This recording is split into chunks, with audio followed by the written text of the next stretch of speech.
and burn. Hey everybody.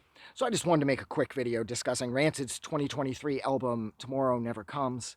It's June 2nd, 2024, and I found out today via Rancid's Instagram that the record came out 1 year ago today.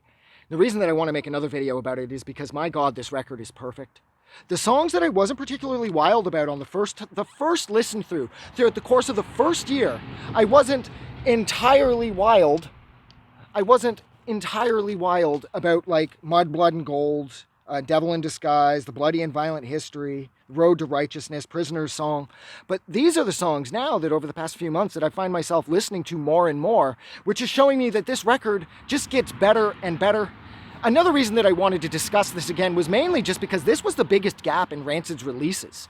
This was a 6 and some odd year gap since they'd released Troublemaker back in 2017. And then you couple that with the fact that this is the shortest record Rancid has ever made, clocking in, I believe, at 28 minutes and I think 47 seconds.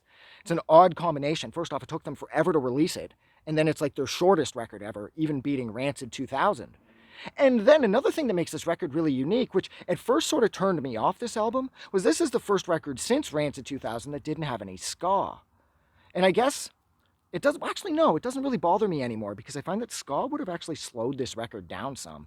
This record just starts with Tomorrow Never Comes, and it just continues to build on that energy. And the choruses, there's that sing-along quality to them. Like, for example, like Magnificent Rogue and One Way Ticket. It's like you can hear that the guys in the band are just having fun singing the choruses from those songs.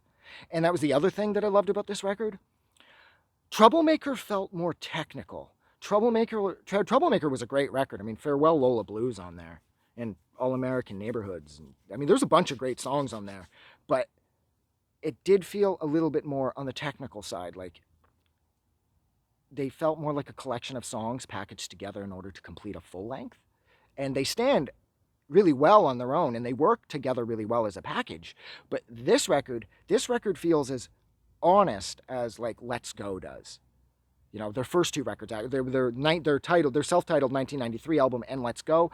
This record has so many sort of, like, friend elements that I haven't heard from Rancid since then. It seems like Rancid's songwriting kept getting stronger and stronger, but then along the way, it's almost like at times they lost that gang chorus thing that they used to do on their first two records so much, and it's like they spent all that time just to come back around here and in 2023 release a record that signals out back to the Let's Go days, which is really fun because the guys in the band now, they're all in their mid to late 50s. And so they're not kids anymore. So for them to be able to create a record that sort of has that sort of like that same energy that they had when they were 20, that's a remarkable thing to do when you're in your 50s.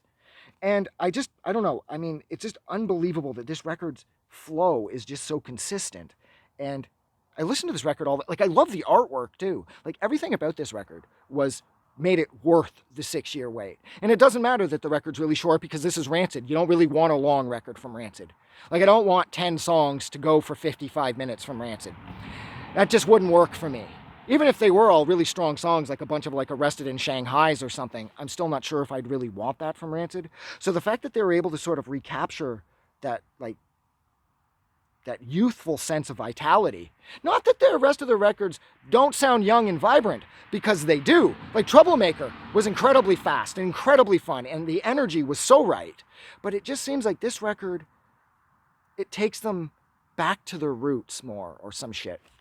But yeah, that's it. This video is way too long. I wanted this to be shorter. This is just me talking about a record that I already talked about this time last year. I love this record. You guys are amazing. I'm going to get out of here. Have a good night. God, I love Rancid.